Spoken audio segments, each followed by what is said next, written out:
Hello दोस्तों, मेरा नाम है रूपेश कुमार महतो और आपका हमारे यूट्यूब चैनल में वेलकम है। यहाँ हम क्लास 12th में यूनिट 4 फिजिक्स में चैप्टर नंबर है आपका 6। इसका आज हम लोग स्टार्ट कर रहे हैं। तो चैप्टर का नाम है आपका इलेक्ट्रोमैग्नेटिक इंडक्शन। ठीक है, तो इस चैप्टर का और इस यूनिट का क्या नाम है, इलेक्ट्रोमैग्नेटिक इंडक्शन एंड अल्टरनेटिंग। ठीक है, अल्टरनेटिंग करंट।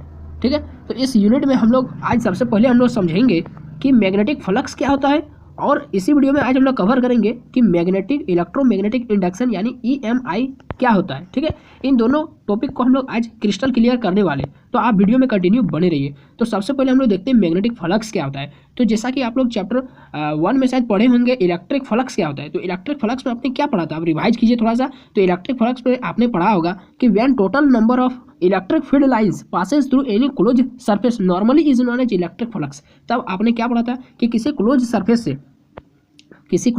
से नॉर्मली जितना भी इलेक्ट्रिक फील्ड लाइंस पास होता था, इलेक्ट्रिक फील्ड लाइंस जितना ई पास होता था, ई, ठीक है, जितना इलेक्ट्रिक फील्ड लाइंस इस क्लोज सरफेस से पार होता था। देखिए इसमें तो बहुत सारा इलेक्ट्रिक फील्ड है, ठीक है, बहुत सारा इलेक्ट्रिक फील्ड बहुत सारा है, लेकिन इस क्लोज सरफेस से देखिए ना, एक पार हो रहा है, दो पार हो रहा है, तीन पार हो रहा है। ठीक है, इस क्लोज सरफेस से पार हो रहा है। ठीक है, तो यहाँ पर क्या हो जाएगा, तो वो जितना भी इलेक्ट्रिक फील्ड लाइंस जो पास हो रहा है उसको हम लोग कहते थे, the number of total electric field lines को क्या कहते थे, इलेक्ट्रिक फ्लक्स कहते थे। डिट्टो उसी तरह से यहाँ पर ई के जगह में क्या हो जाएगा, बी हो जाएगा। ठीक, बी मतलब मैग्नेटिक फील्ड। ठीक है, तो यहाँ पर जितना भी मैग्नेटिक फील्ड लाइंस पासेस होगा, ठीक है, थ्रू नॉर्मली एकदम 90 डिग्री में पार होगा, ठीक है, एकदम नॉर्मली परपेंडिकुलर पार होगा इस क्लोज सरफेस से, तो तब उसको हम लोग क्या बोलेंगे, मैग्नेटिक फ्लक्स बोलेंगे। ठीक है, तो बस इतना ही इन दोनों में डिफरेंस था कि यहाँ पर इलेक्ट्रिक फील्ड लाइंस वहाँ पर पार होता था और यहाँ पर मैग्नेटिक फील्ड लाइंस पार होगा। ठीक है, तो देख रहे हैं इतना हो गया। वहाँ पर इलेक्ट्रिक फ्लक्स को हम लोग किससे डिनोट करते थे, फाई से डिनोट करते थे।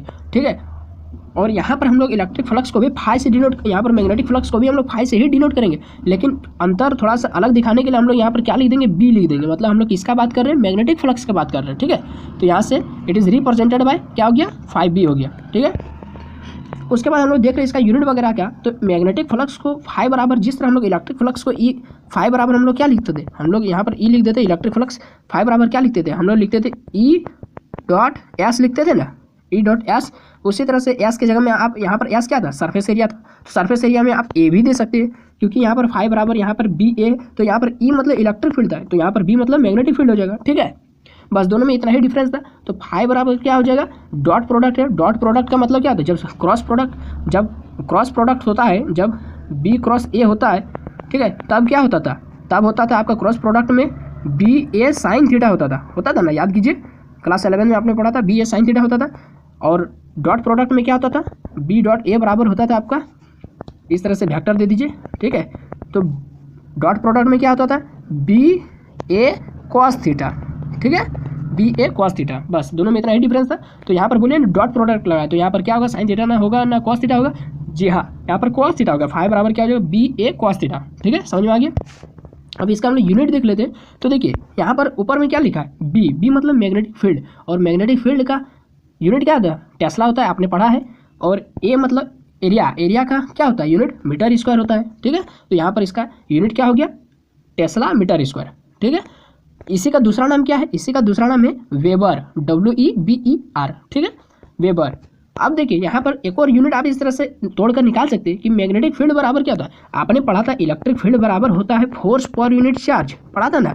उसी तरह से मैग्नेटिक फील्ड बी बराबर क्या होता है, फोर्स पर यूनिट क्या होता है, एम मतलब क्या होता है, एम मतलब होता है पोल स्ट्रेंथ। तो पोल स्ट्रेंथ, तो यहाँ पर फोर्स बराबर आपने क्या लिखा था, न्यूटन पर कूलम।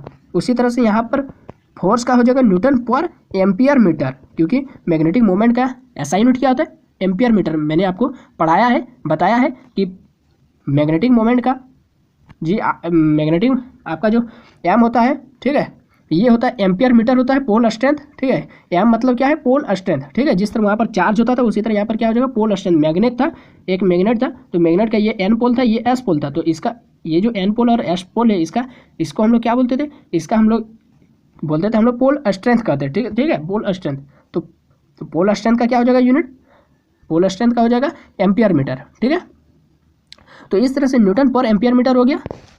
ठीक है, तो न्यूटन पर एम्पियर मीटर हो गया, तो न्यूटन पर एम्पियर मीटर और इंटू मीटर स्क्वायर, क्योंकि एरिया, तो 1 मीटर से 1 मीटर खत्म हो गया, तो न्यूटन पर क्या हो गया, न्यूटन पर एरिया के लिए न्यूटन पर, ठीक है, एम्पियर हो गया, और मीटर तो न्यूटन मीटर पर एम्पियर हो गया। ठीक है, तो इस तरह से देखिए यहाँ पर न्यूटन मीटर पर एम्पियर हो गया, जिसको हम लोग क्या कहते हैं, वेबर भी कह सकते हैं इसको, और इसका SI यूनिट वेबर हो गया। तो इसका पढ़ेंगे क्या, न्यूटन मीटर पर एम्पियर पढ़ेंगे इसको। और ये जगह क्वांटिटी कैसा क्वांटिटी है, स्केलर क्वांटिटी है, ठीक है। इतना डाटा आपको याद रखना है। उसके बाद अब हम लोग देखते हैं इलेक्ट्रोमैग्नेटिक इंडक्शन क्या होता है, ठीक है। EMI जिसको शॉर्ट में बोलते हैं, EMI, ठीक है, electromagnetic induction.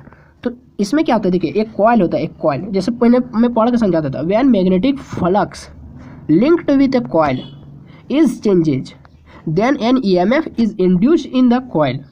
This phenomenon is known as electromagnetic induction. इसका क्या मतलब हुआ कि जैसे एक कॉइल है, जैसे एक कॉइल है, ये एक कॉइल हो गया n नंबर ऑफ टर्न से, ये एक कॉइल हो गया।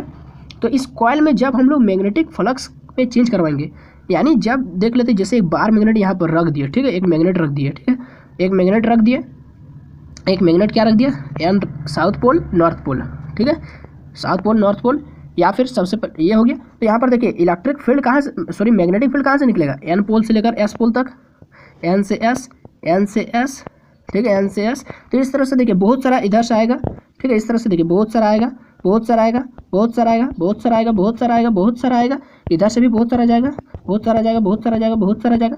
तो इसको जब इस मैग्नेट को आगे पीछे हम लोग कराएंगे, ठीक है, आगे पीछे मूवमेंट कराएंगे, तब ये जो मैग्नेटिक फील्ड लाइंस क्या होगा, हिलेगा मैग्नेटिक फील्ड लाइंस भी आगे पीछे होगा। तो आगे पीछे जब होगा, तब ये जो कॉइल में जो मैग्नेटिक फ्लक्स जो में चेंज होगा, ठीक है, जब ये आगे पीछे होगा, ये इस बार मैग्नेट को एक बार इधर लगेंगे, एक बार इधर लगेंगे, तो ये लाइन सभी तो इधर उधर होगा, और इधर उधर होगा। तो मैग्नेटिक फील्ड लाइंस में जब हम लोग चेंज कराएंगे तब क्या होगा, उसका मैग्नेटिक फ्लक्स में चेंज होगा। और मैग्नेटिक फ्लक्स, क्योंकि ये जो कॉइल है, इस कॉइल से नॉर्मली जो ये सब जो जा रहा है, ये जो मैग्नेटिक फील्ड लाइंस जा रहा है, तो ये सब जो नॉर्मली जा रहा है, तो इस सबको हम मैग्नेटिक फ्लक्स बोलेंगे। तो मैग्नेटिक फ्लक्स में आपका चेंज होगा, और मैग्नेटिक फ्लक्स में जैसे चेंज होगा, घटेगा बढ़ेगा, तो जैसे चेंज होगा तो ये जो कॉइल है ना, इसमें इलेक्ट्रिक करंट फ्लो होने लगेगा, ठीक है, यानी इसमें इंड्यूस क्या होगा, EMF इंड्यूस होगा, EMF, ठीक है, EMF इलेक्ट्रोमोटिव फोर्स इंड्यूस होगा, ठीक है। तो इसी घटना को, इस पूरा कहानी को हम लोग क्या बोलेंगे, इसी परिघटना को, this phenomenon is known as क्या बोलेंगे, इलेक्ट्रोमैग्नेटिक इंडक्शन। आई होप कि आपको समझ में आ गया होगा। तो बस आज यही वाला समझाने के लिए मैं यहाँ पर आया था। तो ये वीडियो आपको कैसा लगा, आप हमको कमेंट बॉक्स में जरूर बताएं। वीडियो अच्छा लगा तो लाइक करें, अपने दोस्तों में शेयर करना ना भूलें, और हमारे चैनल पर अगर पहली बार आए तो चैनल को सब्सक्राइब करके। और इस बार जो टेलीग्राम ग्रुप में आपको प्रैक्टिकल वर्क मिला था, उसका विनर हुआ है कौशल रवानी। कॉन्ग्रेचुलेशंस टू कौशल रवानी। उसमें आपको मिला था ब्राउन रिंग टेस्ट का बारे में आपको लिखकर ग्रुप में सेंड करने बोला गया था।